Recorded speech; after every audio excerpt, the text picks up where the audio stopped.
Bago tayo magsimula, huwag kalimutang mag-like at share. Kung nagustuhan ninyo, mag-comment sa ibaba. Maraming salamat, let's go, ituloy na natin ang kwento.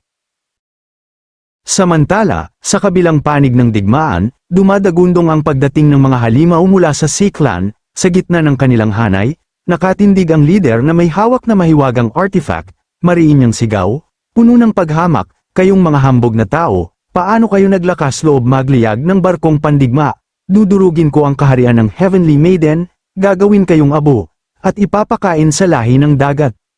Agad na nagkagulo ang mga tao sa ibaba, takot na takot, nagsisigawan ng saklolo, papatayin na kami ng mga nilalang dagat, walang makakapigil sa kanila. Ayoko pang mamatay, Immortal Venerable, iligtas mo kami, ang kanilang tinig ay parang alingawngaw ng kawalan ng pag-asa.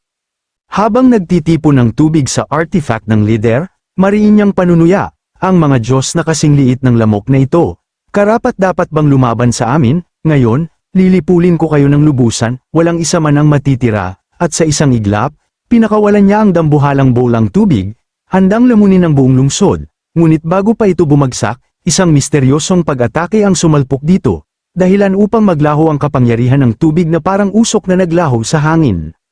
Doon, makikita ang ating bida, si Ye Junlin, habang kinukumpas ang kanyang kamay, mariin niyang banta, ang kaharian ng Heavenly Maiden ay lupang aking pinili na protektahan, ang manggahas na Gamblane ito ay magiging kaaway ko, matalim ang kanyang titig, malamig ang kanyang tinig, at sa bawat salita ay nanginginig ang hangin. Ngayong araw, lahat kayong nilalang dagat, walang makakaligtas sa akin. Sa di kalayuan, nakamasid ang dalawang disipulo ni Ye Junlin kasama si Liu Qingming, napangisi si Li Wuji, puno ng paghanga, napakadominante ng master, wala nang pag-asa ang mga basurang halimaw dagat na yan, agad namang sumang-ayon si Liu Qingming, sa ilalim ng proteksyon ni Senior Ye, wala nang dapat ikabahala ang Heavenly Maiden Kingdom. Nang gagalaiti sa galit ang leader ng Sea Clan, tinuturo si Ye Junlin, nagbubuga ng banta, sino ka? Paano mo nagawang harangin ang hukbo ng naghaharing angkan? Ako'y general sa ilalim ng Sea Whale Ancestor, hindi ka ba natatakot mamatay? Ngunit malamig ang tugon ni Ye Junlin, puno ng panunuya, hindi ka karapat-dapat na malaman ang aking pangalan, angkop ka lang na maging alikabok sa ilalim ng aking mga paa. At sa isang iglap, kumislap ang kanyang daliri, mabilis na umatake, at ang artifact ng nilalang ay nabasag na parang baso, walang kahirap-hirap, walang kapangyarihan ang nakaligtas sa bagsik ng kanyang lakas. Pagkatapos, buong lakas na hinawakan ni Ye Junlin ang leeg ng nilalang, dahilan upang mapahiyaw ito sa gulat at takot, mariin niyang saad, nang ahas kang magmalaki sa harap ko, ikaw na ang una, at ikaw na rin ang huli. Sa isang kisap mata, binalibag niya ang nilalang pababa na parabang nagtatapon lamang ng basura, malakas itong bumagsak sa lupa, nagdulot ng pagsabog at bugso ng hangin na yumanig sa paligid. Ilang saglit pa, makikita ang mga nilalang dagat na nanginginig sa takot, nakatitig sa nakahandusay na general nilang si Tiger Shark, wala ng buhay, wala ng kapangyarihan. Dahil dito, nag-uumapaw ang pasasalamat ng mga tao sa ibaba, ang kanilang tinig ay puno ng tuwa at pag-asa, sapagkat nailigtas sila ng kanilang tagapagtanggol, marahang lumapag si Ye Junlin sa harap ng gusali, at walang pag-aalinlangan siyang pumasok, agad niyang inutusan si Mausi, ayusin ninyo ang depensa at palakasin ang linya, hindi agad sesuko ang mga nilalang dagat, simula pa lamang ito, tumango si Mausi bilang tanda ng kanyang pagsang-ayon. Lumipat ang eksena sa loob ng silid ng hari ng Sea Clan, nakaupo ito sa trono, ngunit agad na nabalot ng pagkabigla nang marinig ang balitang patay na si Tiger Shark, at nagkalat ang 800,000 elite troops na kasama nito, mariin niyang tanong, puno ng pangamba. Anong klaseng halimaw ang taong pumaslang sa grupo ni Tiger Shark? Ang mga kawal ay nagmakaawa sa kanilang hari, tanging ang ninuno lamang ang kayang lumaban sa ganong kalakas na tao. Kahit Gamblane pa ang kanyang seclusion, kailangan natin siyang palabasin, kung hindi, tuluyang mawawala ang lahi ng dagat. Sa loob ng yungib, naglalabas ng bugso ng pressure ang ninuno ng Sea Clan, nag-ambala sa kanyang pagkukultiba, mula sa labasan ng yungib. Nagmamakaawa ang hari, ninuno, pakiusap, lumabas ka na sa seclusion, nasa bingit na ng kapahamakan ang lahi ng dagat, napakalakas ng mga tao, lilipulin nila kami.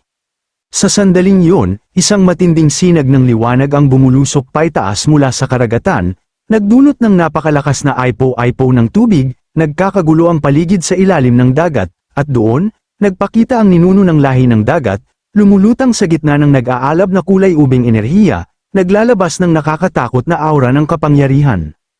Mahigpit niyang ikinuyom ang kamao, mariing saad, walang silbi, puro kayo walang kwenta, 800,000 hukbo, ni hindi napigilan ng isang batang tao. Ngayon, dudurugin ko ang Heavenly Maiden Kingdom at gagawin kong abo ang batang yon, para ipaghiganti ang lahi ng dagat. Ngunit biglang natigilan ang ninuno, nang maramdaman niya ang tatlong sinag ng liwanag mula sa paparating na mga panauhin, at doon, makikita ang tatlong nilalang mula sa Light Clan. Bahagya silang ngumiti, at isa sa kanila ang nagsalita, "Kumalma ka, Ancestor, ako si Situyan, mula sa Light Clan ng Heavenly Realm. Narito ako upang makipagkasundo." Ngunit sa halip na kumalma, galit na sumigaw ang ninuno ng Sea Clan nang malaman niyang mula sa Light Clan ang mga panauhin, mariin niyang saad, walang kinalaman ang mga usapin ng Kunlun Realm sa inyo. Mga dayuhan, lumayas kayo sa North Sea, o papatayin ko kayong lahat. Matalim ang titig ni Situyan, ngunit nakangiti ng peke. Bakit kailangang magalit ang ninuno? Ang lakas ng taong yun ay hindi masukat, kakagaling mo lang sa seclusion, hindi pa matatag ang iyong cultivation, mag-isa ka, hindi mo siya kayang gantihan, makipagtulungan ka sa akin, magpapadala ako ng isang Celestial King level guard para tulungan kang patayin siya, at tutulungan mo akong kontrolin ang Kunlun Realm, panalo sa magkabilang panig, kung hindi, mawawala ang Sea Clan ngayong araw. Sa pagkarinig nito, nanlumo ang ninuno, muling sumagi sa kanyang isipan ang trahedya ng pagkamatay ni Tiger Shark at ng 800,000 piling kawal. Matapos mag-isip, mariin niyang sagot, makikipagtulungan ako. Pero may kondisyon, pagkatapos mapatay ang batang tao, kailangang umalis agad ang Light Clan sa Kunlun Realm at huwag nang makialam sa mga usapin ng Sea Clan. Kapag niloko mo ako, isasama kitang malugmok kahit anong mangyari. Nang makuha ang pagpayag ng Ancestor, agad na tinawag ni Situyan si Gokah. Inutusan niya ito, pumunta ka agad sa Heavenly Maiden Kingdom, patayin si Ye Junlin, at dalhin ang ulo nito pabalik. Ngunit kapag pamalya ka, dalhin mo ang sarili mong ulo sa akin, walang pag-aalinlangang sumang-ayon si Gokah.